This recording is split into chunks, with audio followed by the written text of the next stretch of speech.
En 1989, Alfonsín, por la grave situación económica, decidió adelantar las elecciones para el 14 de mayo, en medio de un proceso hiperinflacionario y un clima de desorden y saqueos.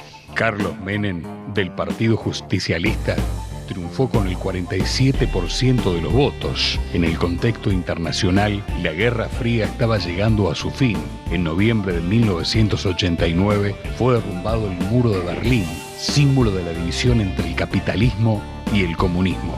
En enero de 1991, Estados Unidos atacó Irak, dando inicio a lo que se conoció como la Guerra del Golfo. Fue el comienzo de un mundo unipolar, donde Estados Unidos era el líder indiscutido. Argentina comenzaba una de las peores etapas de su historia económica con el neoliberalismo que provocaría el fin del estado de bienestar y una gran crisis social.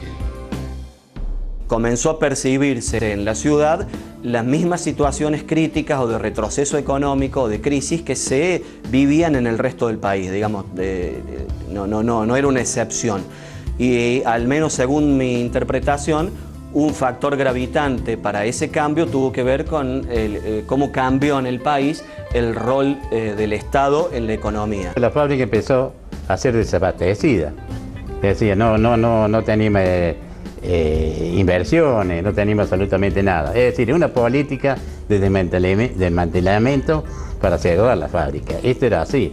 Ya se veía, se vislumbraba ya un cierre de la fábrica. Primero empezaron con el cierre del policlínico, que nadie justificó por qué. El modelo era, si desindustrializamos el país, ¿para qué vamos a formar trabajadores? En una escuela de oficio como en la escuela de aprendices o en una escuela secundaria como la ENET. O sea, digamos, era acorde a lo que se planteaba de un país que había sido un país que había, por lo menos Río Tercero era el ejemplo de eso, de que había sido un país que había apostado al desarrollo industrial en algún momento y que se estaba desindustrializando. Porque en realidad Río Tercero y su zona es un claro ejemplo de, en su evolución económica e histórica, un claro ejemplo del impacto que tiene un Estado promotor de la economía. El Pacto de Olivos, celebrado entre Raúl Alfonsín y Carlos Menem, acordó la reforma constitucional de 1994, que le permitió en el 95 a Carlos Menem lograr la reelección presidencial. En la economía, Argentina mantuvo el llamado Plan de Convertibilidad, que conocimos como el 1 a 1, el achique del Estado y las privatizaciones impulsadas por el superministro Domingo Cavallo. En este contexto, en Río Tercero, Carlos Hugo Rojo logra la reelección como intendente. Pudimos comenzar un proceso de reordenamiento de la administración municipal.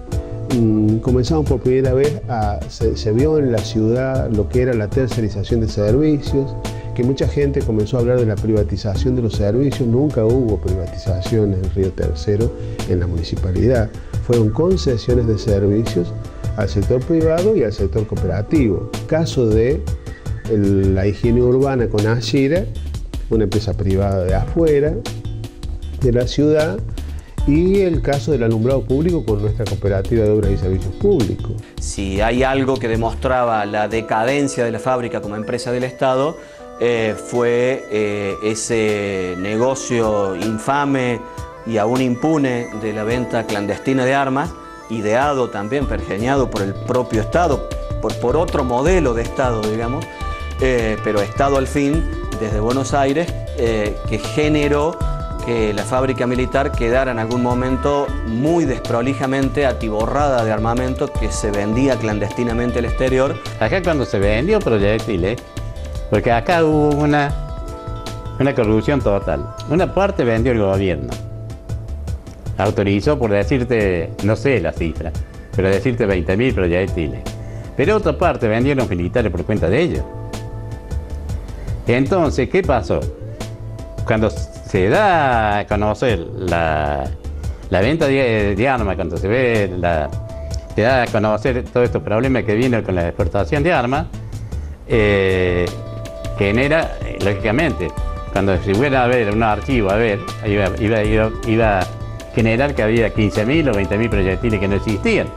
pero la documentación estaba. Ese material venía a Río Tercero lo maquillaba, lo teníamos que maquillar, es decir, controlarlo, maquillarlo, repintarlo e incorporarlo junto con la munición que tenía Río Tercero, que era sobrante de la munición que se había vendido a Irán, y entonces ahí armabas el conjunto, es decir, la munición y el armamento, digamos, para disparar esa munición.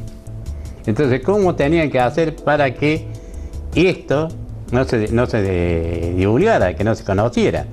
¿Cuál fue la mejor idea? Hacer una explosión. Todos los proyectiles que faltan y que no están declarados, argumenta que se perdieron en la explosión.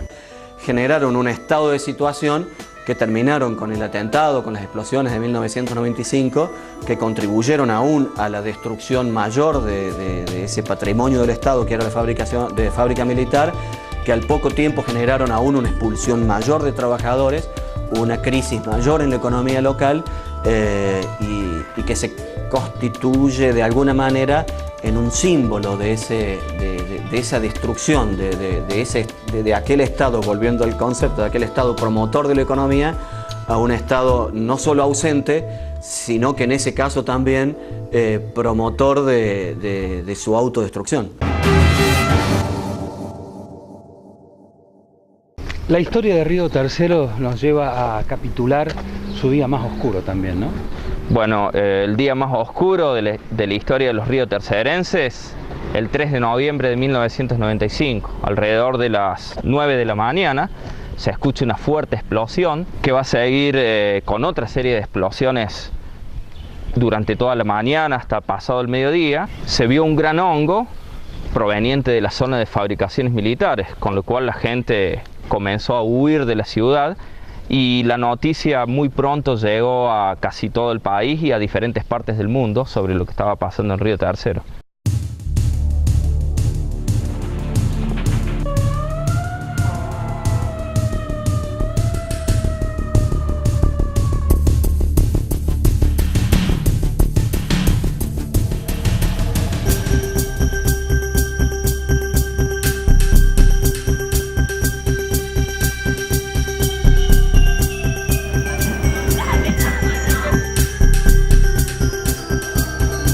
Todos los que vivimos las explosiones del 95 creemos que hay un antes y un después de las explosiones.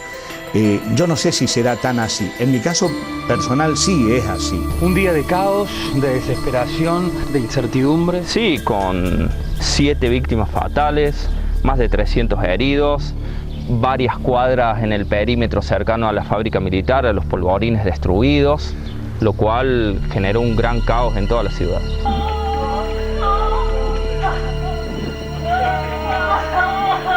Yo estaba a 6 cuadras, estaba trabajando en una casa de 2 pisos, no quedó nada.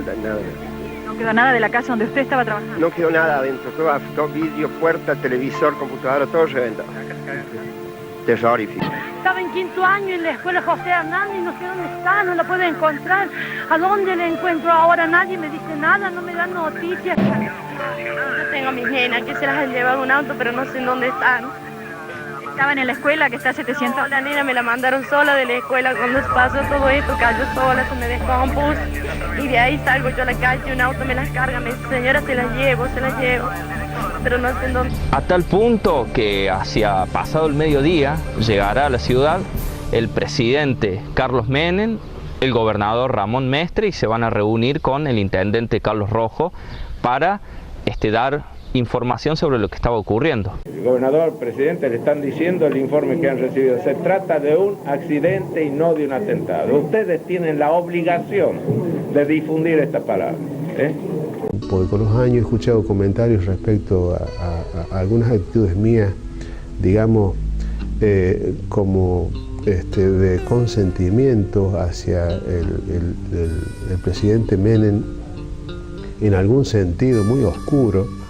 Y realmente la verdad, la realidad es que cuando él dijo eso, a mí podría haber dicho que era un accidente, un atentado, cualquier otra cosa, o que nos había atacado una potencia extranjera, y para mí era absolutamente lo mismo. Nosotros tenemos que atender a nuestra gente y a nuestra ciudad.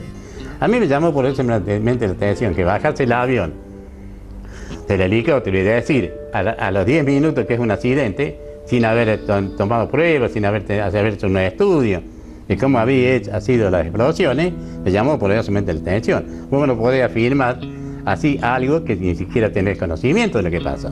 Oficialmente la primera hipótesis fue accidente. Es lo que primero se dice, lo que dice la autoridad nacional en aquel momento, y eso va a generar posteriormente muchísimas sospechas.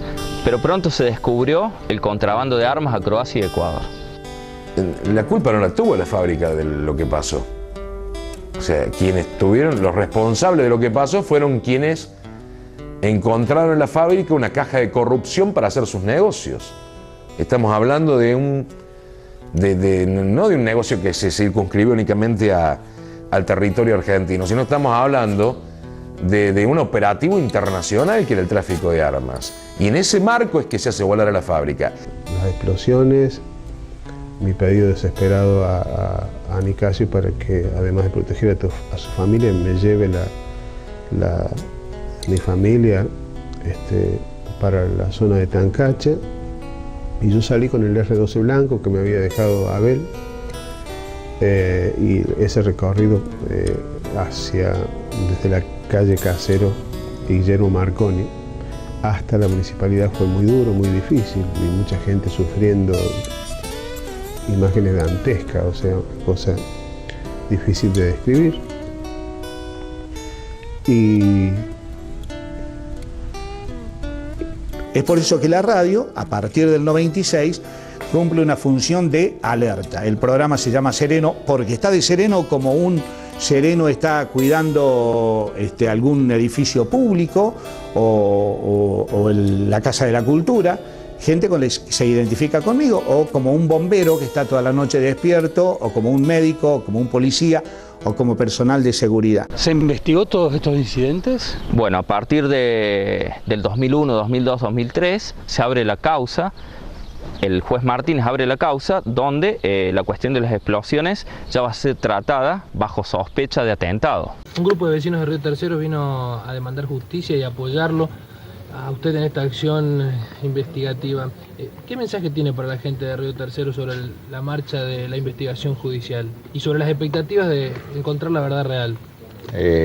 Yo, en varias oportunidades que me han preguntado, he tenido el convencimiento de que esto, con trabajo, vamos a sacar algunas conclusiones seguras. Yo no sé cuál va a ser finalmente la respuesta, pero que se tenga la seguridad que estamos haciendo lo humanamente posible para esclarecer un hecho tan difícil como este, lo estamos haciendo. ¿Usted tiene una presión extra por esta situación de toda una ciudad demandando? Para nada. Todo el tiempo se luchó para que la causa no prescribiera. Una de las grandes luchadoras fue Ana Gritti, la doctora Ana Gritti, que buscaba que se resolviera esta cuestión y se condenara a los verdaderos culpables. La fábrica de Río Tercero fue el brazo ejecutor del que se valió todo el grupo que estuvo ligado al proyecto y a la venta de las armas, el brazo ejecutor del que se valió para cumplir efectivamente la misión que habían acordado y que habían programado. Entonces, nunca podríamos juzgar autónomamente esta causa, sino que debemos ir a la causa madre, que es la venta ilegal de armas, porque esto fue la conexión de aquello. La ciudad de Río Tercero, la ciudadanía se movilizó, llegando a un punto máximo, digamos, en el año 1999, en el invierno, fue la movilización más grande en relación a los reclamos para que se investigue y haya verdad sobre la causa de las explosiones. La del 99 fue la más importante, sin lugar a dudas, y no fue un 3 de noviembre, fue un 3 de junio del 99. Hacía un frío que calaba los huesos, pero fueron casi 12.000 personas, de 10.000 a 12.000 personas las que marcharon en esa jornada. Las explosiones del 3 y el 24 de noviembre fueron el sello del neoliberalismo en Río Tercero. Además de las 7 víctimas fatales, los cientos de heridos, el miedo colectivo entre sus habitantes, también se profundizó el desempleo y el estancamiento de la ciudad. Después de la tragedia, ya no fue posible ocultar la relación entre las explosiones con el tráfico de armas a Croacia y Ecuador.